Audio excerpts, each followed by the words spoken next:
I am.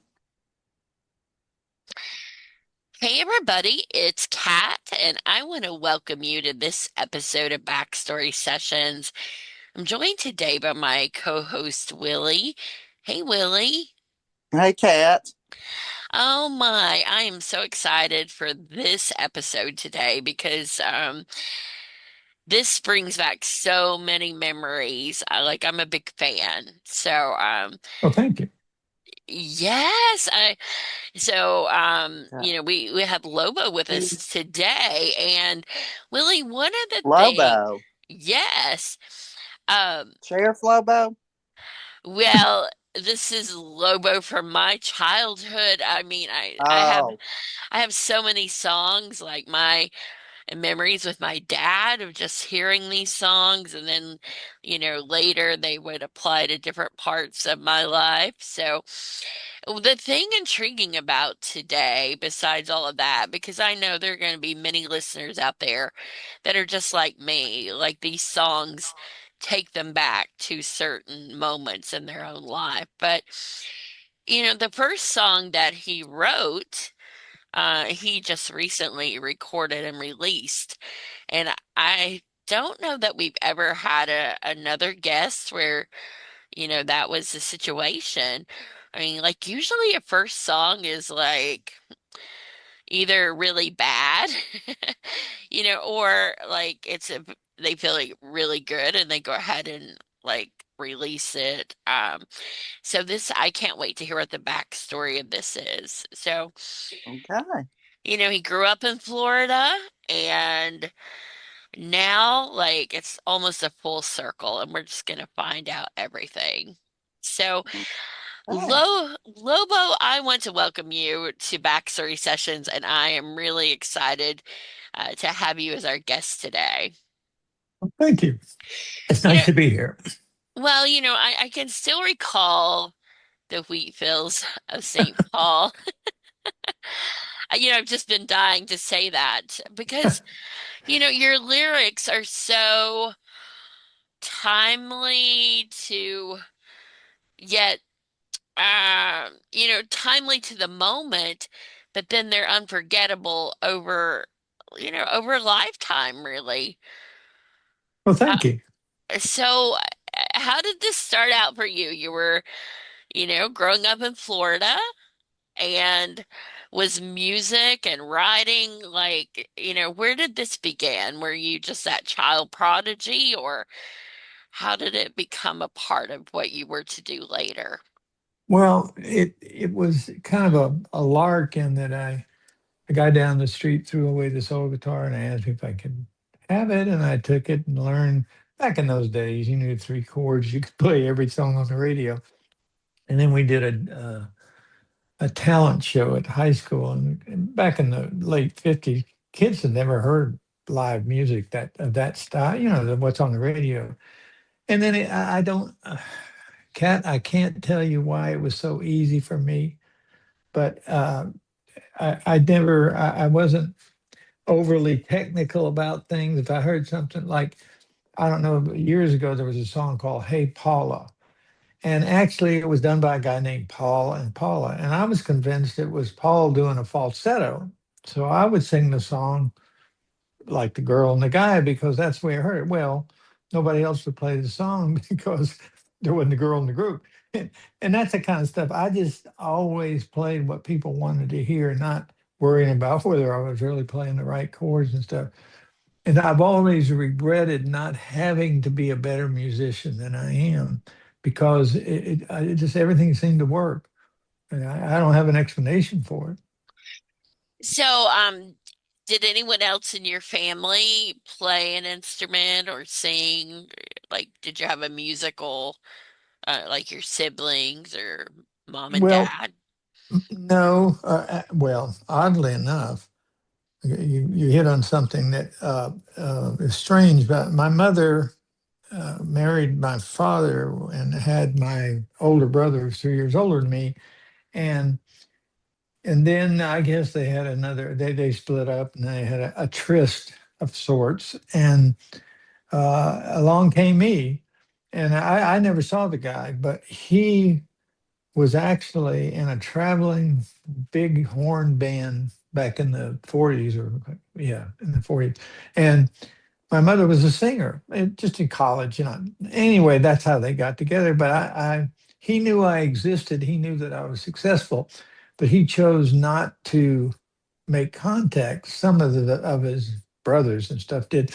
But what was so odd about it is, I guess I inherited from him the same trait because I didn't care if he called me or not. So over the years, I figured that out. You know, he gave me the shell to not be hurt by his indifference because I tend to have the same indifference about people. So anyway, that's how it start, how my background came. Now, the deal of playing in a band and all that other stuff.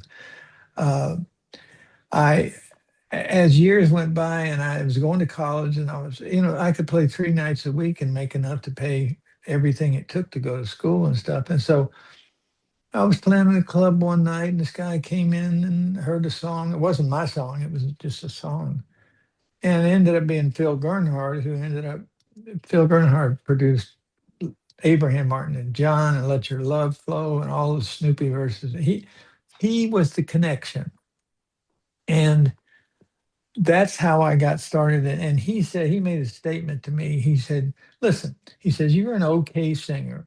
He said, but no one is going to give you a hit song to record. So the only way you're going to ever have a future in music business is to write songs. And that's what I did. Wow. So he tells you this and is Don't Leave Me Now, is that the first song? You know, actually, the Don't Leave Me Now uh, was after I had made contact with him. But you know, this is a long time ago. Remember that song? I don't remember how I came up with writing it. I just remember singing it in the clubs, and this was after my first contact, but before I had written a song.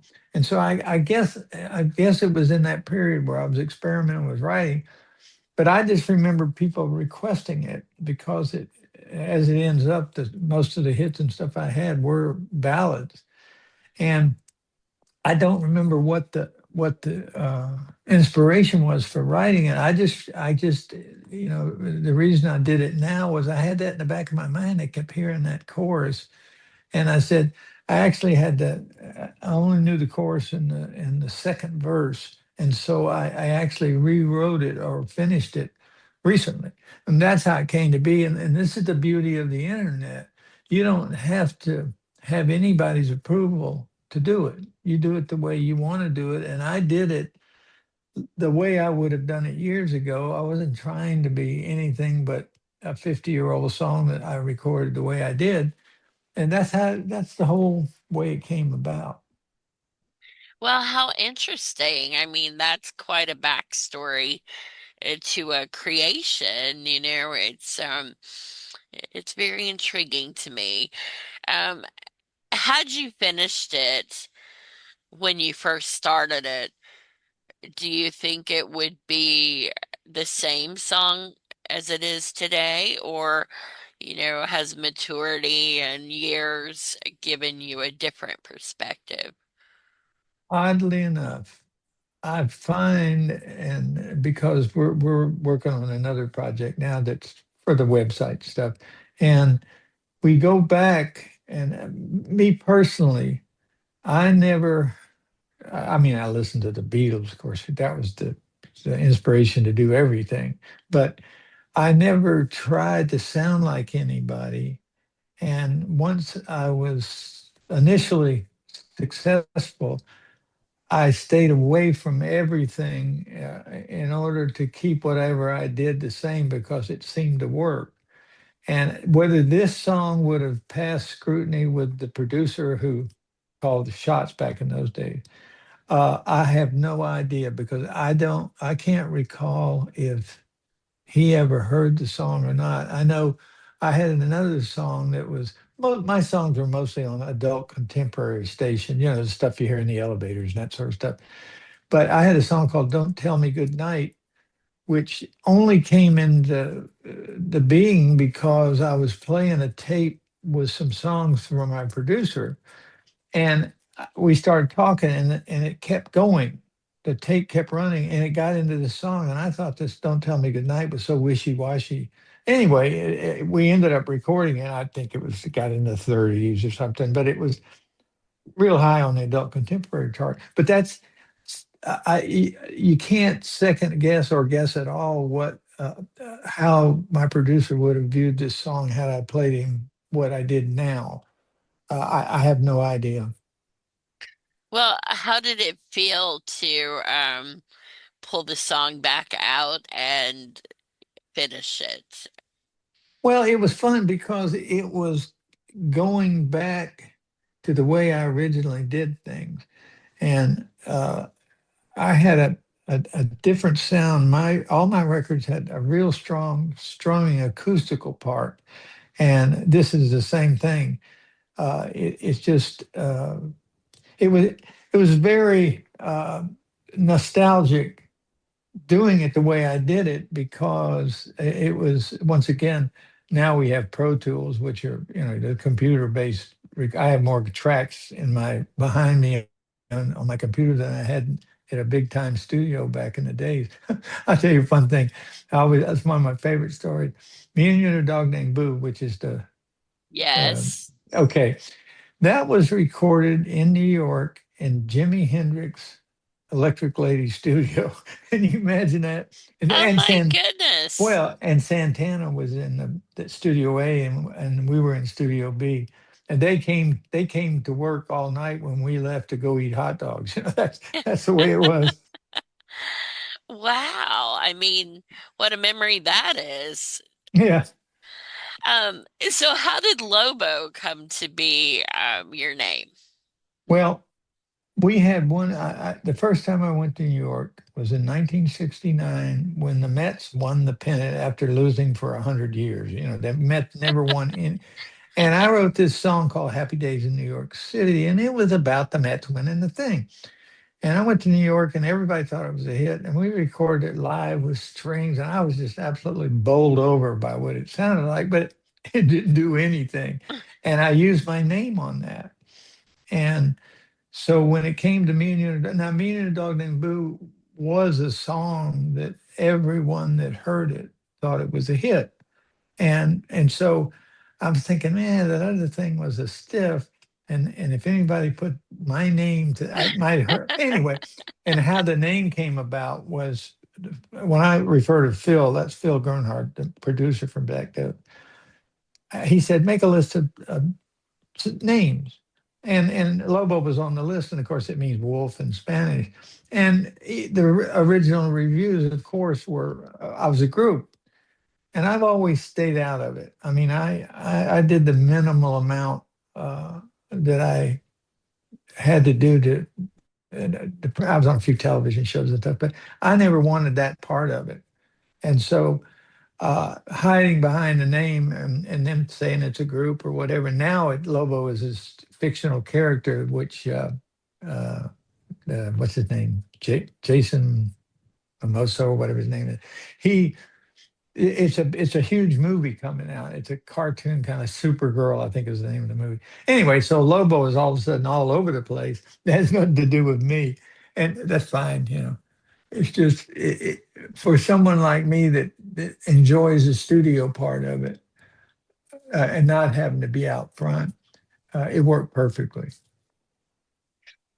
So did performing that's not your favorite part, like interacting with the fans or Well, the way that I never, in the days of the first couple of hits, and even after, "I Love You Want Me" was the benchmark for me. It was so much bigger than all the rest of them put together. And even after that was out, um, I didn't have any confidence to sing my material. Like, let's say John Denver would go out there with his guitar and just sing all these songs. Oh, I didn't have that confidence. And I felt like they wouldn't want to hear the album cuts. And so I tried it with a band and stuff, and back in those days it was 5,000 screaming girls because they were doing what they did with the Beatles. It didn't make any difference who you were. And the only time I've toured, and I did this for 30 years, was in Asia because oddly enough, they know every song and they sing along. And I go over there, I did, and did 5 or 6 shows, every couple of years. So I did have some of that. As a matter of fact, there are videos out now of some live performances from back then, and they're believe me, they're far and few between, or few and far between, one or the other. Take your pick. Well, where did you get your feedback as to, whether the songs were resonating with people? Was that just through the producer and No, how? no, you got to remember back in those days, you could pick up Billboard, and the remarkable part of my career is the acceptance by the world. Even now, 75% of the income off of the songs and stuff comes from the rest of the world rather than the United States.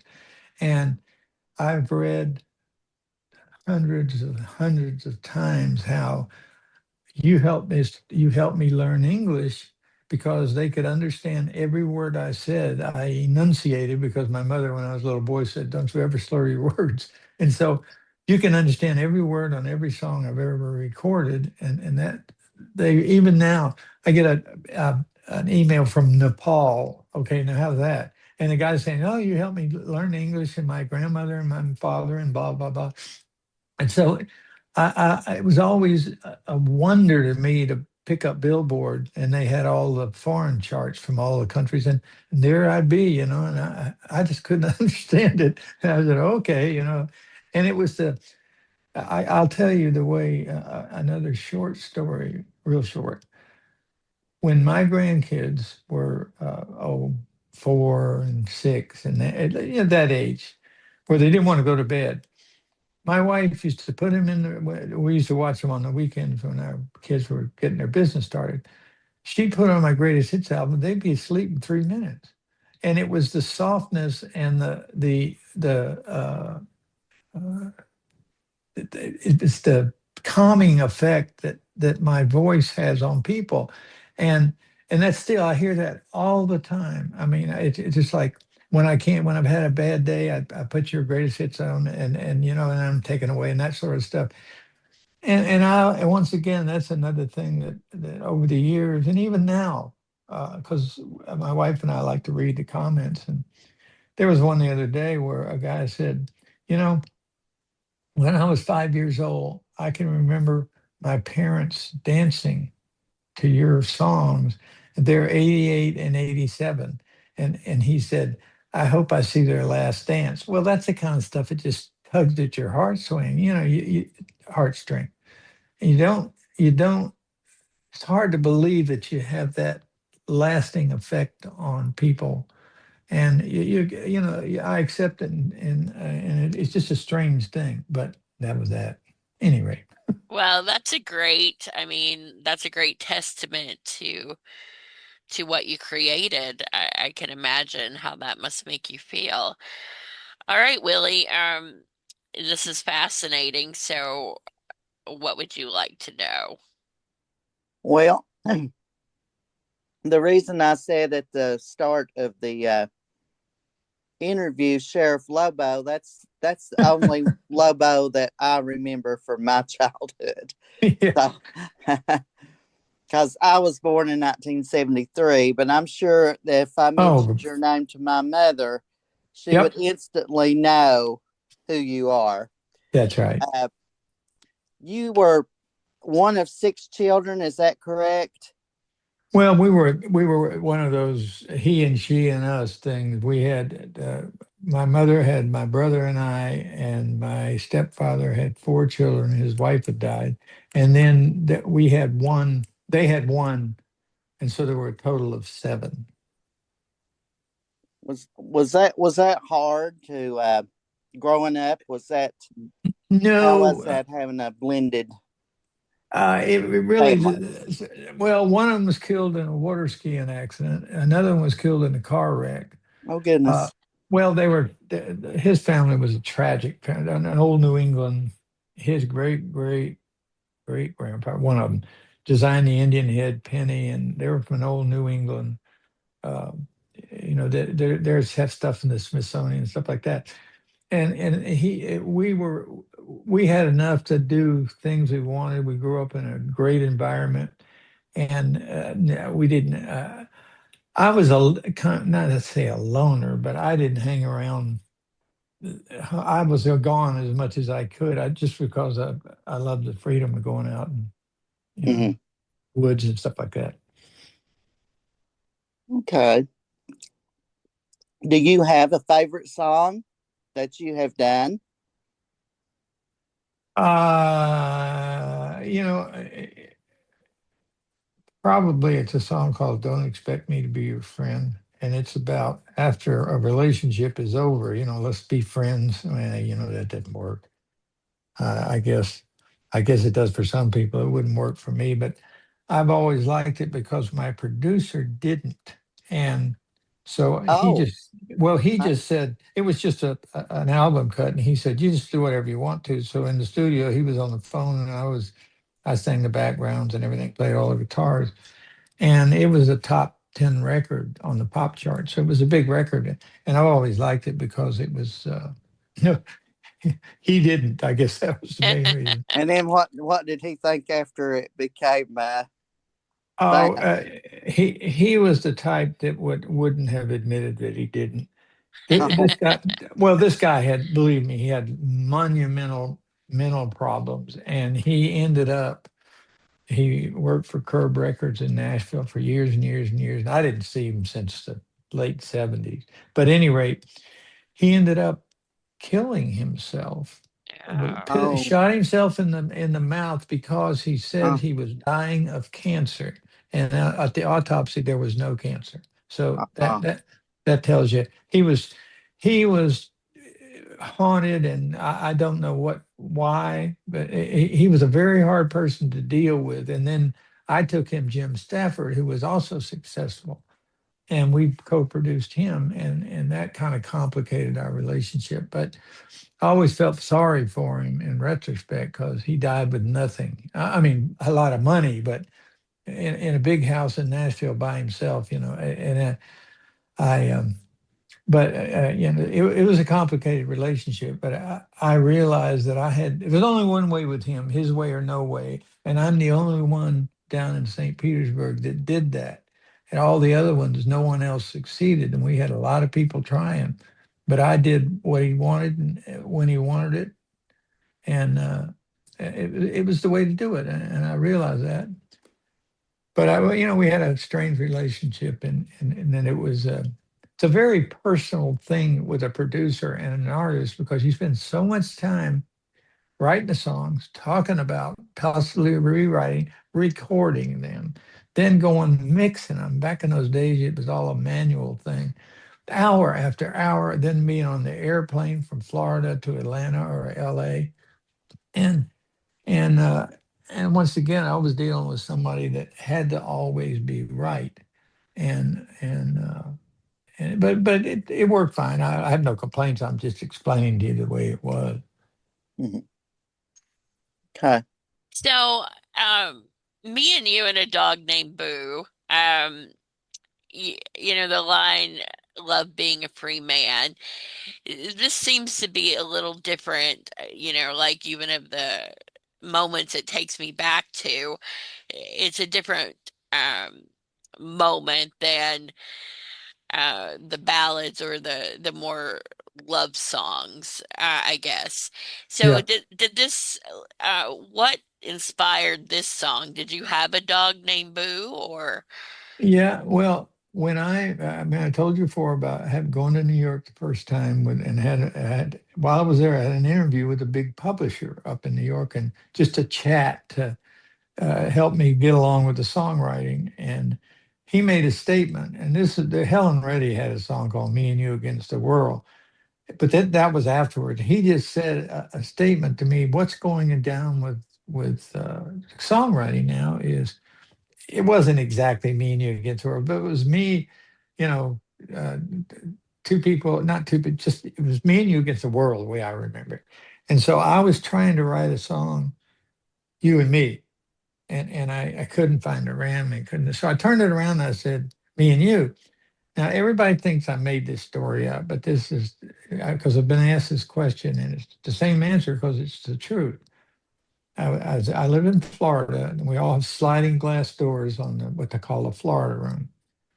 I'm sitting there playing my guitar and trying to write this song about me and you. And I had a German Shepherd named Boo, and Ah, she came around the corner and looked through the glass door at me. And I'm trying to rhyme you. Now tell me that's not freaky. Oh, And that's what. wow. But that was that. Me and the dog named Boo was a real attempt to write a quote hit song based on something that I was told. As an example, I had seen the bright red Georgia clay and I knew that it sticks to your tire. There are no wheat fields in St. Paul. That's the second verse. And now motoring stately into big LA in this old car, that's all in my mind. And once again, it was an honest, I had found out something over the years about writing songs. You think you may just be writing to write a hit or to move somebody or something, but you can't really get away from the honesty in yourself as far as the way you say things. You may think you're hiding behind the lyric, but you're not. You can go back and listen to songs. And, oh yeah, at 82, I have been like that, or I did this and I didn't do this. And I always thought that was interesting and every songwriter from Bob Dylan to Paul McCartney will make a statement somewhere in an interview that they have no idea where the lyric comes from. It's the magic of music. You're right, sit down here with a piece of paper and a pencil and you got your guitar and blah blah blah and then all of a sudden I remember to this day the bright red Georgia clay. I don't know. It's the freaky part of it. It makes you I wonder, I wonder where it comes from. When I saw you standing there, I about fell out my chair. When you moved your mouth to speak, I felt the blood go to my feet. Well, that's I got lightheaded, but it came out of my mouth. I felt the blood go to my feet. So it's just I don't know. Well, and so of course that's from I'd Love You to Want Me. What did was there a breakup or was do you write No, from personal experiences like as a yes, way to get it out, I guess? okay, exactly. You said it exactly right. I wanted to write a big ballad. That was there was no particular um, theme I was working on, and I just started strumming the guitar. That song starts almost dead. It goes wang when I saw you standing there, because it was too long after we recorded. Originally, it went wang wang when I saw you, but the the idea of the song I started, and when I came up with the line, I'd love you to want me the way I want you. And I started thinking, this is where you can't put your finger on this stuff. I remembered a music teacher when I was in sixth grade, I think it was, and just old enough to understand that a woman was different. Is that one of those kind of things? And there's this real pretty young uh, I think she was either a music teacher or not. No, it was a music teacher. And I started thinking, now you got to remember that we have all this sensational with the teachers and their students, all this crap. This is back in the days of innocence. There was none of that. Right. And I said, well, the obligation that she made for the title that they gave, see, that was that they gave her the title of being a teacher. Originally, I was doing about a nun. And I said, nah, that once again, you had to be real careful back in those days. but I never said that. I just implied that it was a forbidden love, and that was that's the reason the song was so big, was that you kind of want, it's like the Tallahatchie Bridge, that Bobby Gentry song. Nobody ever Right. figured out what she was throwing off the Tallahatchie Bridge. And I'm not comparing my song to that one, but I'm just saying that mystery in songs isn't bad as long as they feel the same mystery that you do. And that's how that song came about. And that, as opposed to every other song I recorded, we recorded that in Atlanta. We took it to New York, put strings on it, brought it back to Atlanta, worked overdubbed guitars, took it back to to New York, put strings on it. Robert John used to sing all the high parts on my records. It wasn't a girl. And Ellie Greenwich, who wrote lots of hits, Leader of the Pack and stuff back in the 50s, she was real instrumental in doing the backgrounds on I'd Love You to Want Me. And so I had a lot of help, and it was just fun. But we probably spent as much on that one track as we did on the whole album, which in those days wasn't that much money, but you could buy a lot with $20,000 back in those days. Right. Um, so do you hear your voice differently now than you did then? You seem to imply that you didn't think that singing was as strong as the songwriting, but I think you have a great voice that I have enjoyed listening to. So how do you see it now versus then? Acceptance. That's what it is. There is nothing that can define whether or not a voice is going to come through the airways when you can't see this great video about it. There's nothing to define what works and what doesn't. It's the believability to sing the lyrics so that the emotion that the lyric has comes to you in Iowa or wherever people are from. They're sitting in those days listening to a little radio late at night, and it was a magic deal to do. The '60s and the '70s, which were later than this, were the best times to grow up because of the innocence involved in everything and the freedom to do. We didn't have to worry about getting shot or carjacked or any of that crap. We just did it, and it was a magic time. And as far as being accepted as a singer, just like the how do you write the lyrics, I have no idea. I I do know the first time I ever sang, we played for a party for the teachers after we were in the talent show.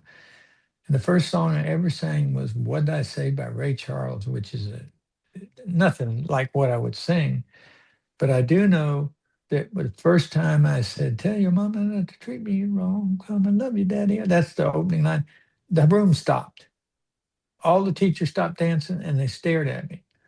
And and so there's something in your voice that draws attention to whatever it is you're singing. And that, once again, it's like writing the lyrics, there's no answer for it.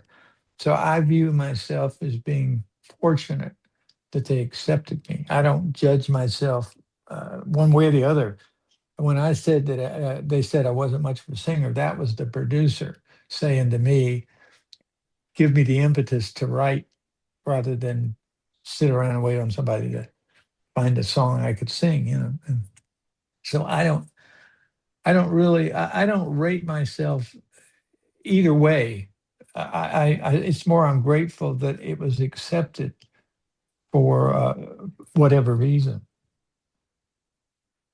All right, Willie, I know our time's running down here. Do you have a final question you'd like to ask? Uh, your career has spanned what, over 50 years now? Yep. Uh, what what would do you think would is your lasting legacy that you want people to remember you for? By the way, Willie, I can tell by your accent you're from Chicago. I just know that, I feel it in my heart. No, I don't have if I have a legacy, it's there, and it's that I still get letters from around the world that I seem to bring peace to people. If that not political peace, I'm talking about, you're tired, you've been at work, whatever, and and you're listening to the radio or going online or something, and you come by one of my songs and it makes you stop and just listen. You're not. It's not that I'm great or the song is great. There's something in what you hear that kind of helps you wind down, and I think that's nice. I really do. Well, I think you're a storyteller to me. I have your song playing right now on my Facebook stories, and a lot of people have commented like, "Oh, they share like their thoughts of where they were when they hear the song too." So, in that way, it seems to me like you are definitely a storyteller through your music and your voice, and that's timeless. I think people will be listening to these songs and telling their stories for years to come. So that's quite an honor, and I hope that you feel that. Nice. Um, so you mentioned that you have another project coming up. So can you tell us about that? Yes, I was hoping you'd ask me because this is a thing that is near and dear to my heart. I've worked with a man named Billy Ertz. We were playing in a band together in 1965 when he was drafted to go to Vietnam, and he went and he came back a decorated veteran. He's worked as my manager for 40 years. We're both from Florida. Florida to most people is the beach and partying down and all this stuff. But we were born in a time, it was a simple time, and we're doing this project that has four songs on it, and Billy has two real personal songs, one about his guitar and another about fishing as a young boy in St. Petersburg, Florida. And I have a couple that were, and they're four songs. They're all about Florida, and they're all about this is really what it was like to be in Florida. And we're working on it before you called, and I can hear the song, the one Billy wrote about uh, waking up at 4 o'clock in the morning because he couldn't wait to go out fishing and things like. It's just stuff that we grew up and we're really being retro when you're going back to being 10 years old and that sort of stuff. But that once again, the emotions that are in the song and the truth that comes out in the way you've written the songs is the same thing. So this is something that's a work of love, and we're not trying to be anything. It's probably more country flavored than anything, but it's just so much fun to reach so far back and then to realize that you still have the same feelings about things that you loved then and still do, and that's the whole deal. How is it like enhanced maybe by working with someone else that you shared these experiences with? Well, it's four songs. Billy wrote two of them, and I wrote two of them. We sing. I sing a line or two. He'll sing a line or two. So we're jumping into each other's songs because there's so much common ground. Wow. And Billy, like I said, he's been doing this stuff for me for 40 years. He travels with me. Every show I've done in the last 40 years, he's been on the stage with me. And so we go back a long way and we've worked on lots of things together. And Billy's written songs for all sorts of people from Joe Cocker to Kenny Chesney and on and on and on. But he lives in Nashville. I used to, but I'm back in Florida. So he's the workhorse of putting the mixing and doing everything together. Just like when you edit the show, he does that part of it. And so we're connected at the hip as it is, and we our wives are good friends and everything. I mean, but because we're going far, way far back into our childhood, which even though we didn't know each other as children, we shared the true Florida lifestyle that those of us that were born in Florida, and I've lived here, well, I've lived in LA and I've lived in Nashville, but basically I spent 90% of my life in Florida. And so it's a real fun thing to do is the best way I can put it. Well, this sounds really great. When will this be out, do you think? Well, I don't know. Well, when I say we can do what we want, and they'll share it on the web. Well, I mean, if we said we wanted this to be next, they would. But we've learned that they have agendas for releasing things Sure. and they have time limits, and we don't. I don't tell anybody how to do their job because if I could do it, I'd do it. But and they did like the idea of this, and this is the first time we'll be using AI tracks, which is the way the world's going. As long as the voices are real, then you don't have a problem with it. It's so much fun just to put in tracks and get out. You get back the track you want without having to spend $100,000 on it. And it's just this is an experiment in that too. So it's kind of a a multi first time around doing something, but Well, very enjoyable. That's the best thing I can say. well, I'm glad that you did mention AI tracks and you that you like using those and how much fun and cost saving and time saving even I think a lot of artists have not really embraced using AI, but They have to. it's pretty amazing, I think, the things Uh, it can do. well, I'm a musician. I've been in AFTRA, which is the American Federation of Television and Radio Artists, for how longer I can think, probably 60 years. And so I understand the musicians and the quandary of not using musicians.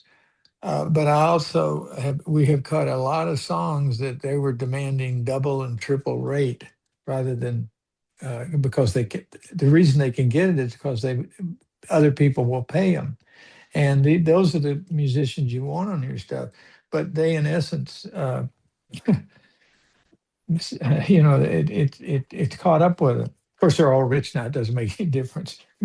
But no, I don't. Once again, we're not. I'm not. I have nothing to do with the artists that are on the radio or on TV or the big. These people spend more on one video than I've probably spent in my entire career on recording stuff. It's just a different numbers game. I mean, when you look at Taylor Swift and the billions of hits, and it's not just her, there's a lot of artists, but she's of course the ultimate. She's a genius. I mean, an absolute phenomenal thinker. Yes. She had her pulse on young girls when she was a young girl. She just and that she's grown and she's just absolutely the nth degree of what, as Bob Dylan is a songwriter, okay, sing, or Paul McCartney, into these geniuses, and she's right at the top. And I have always admired her, even from the early day, the Romeo and Juliet thing. It was just, snow on the beach. Come on, give me a break. It's just too good, But I never would be competing with those geniuses. I'm just plugging along, doing my thing.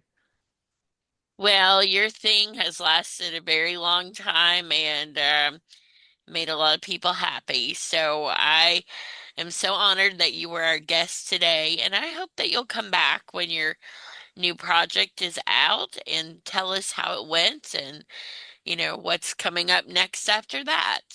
We'd love to have you again. Well, thank you. I enjoyed it, and Thank sometimes, you. Willie, you're still there. Yes. Where are you from? Arkansas? No, we're Where? from southeastern Kentucky.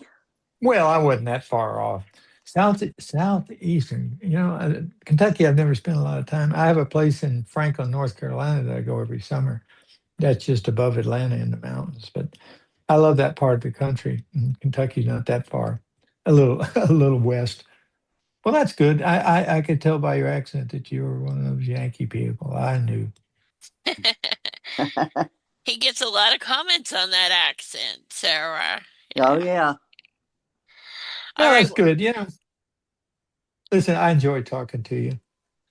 Well, it's We been a enjoyed talking to you. great conversation, and thank you so much. Okie dokie, y'all keep it in the road.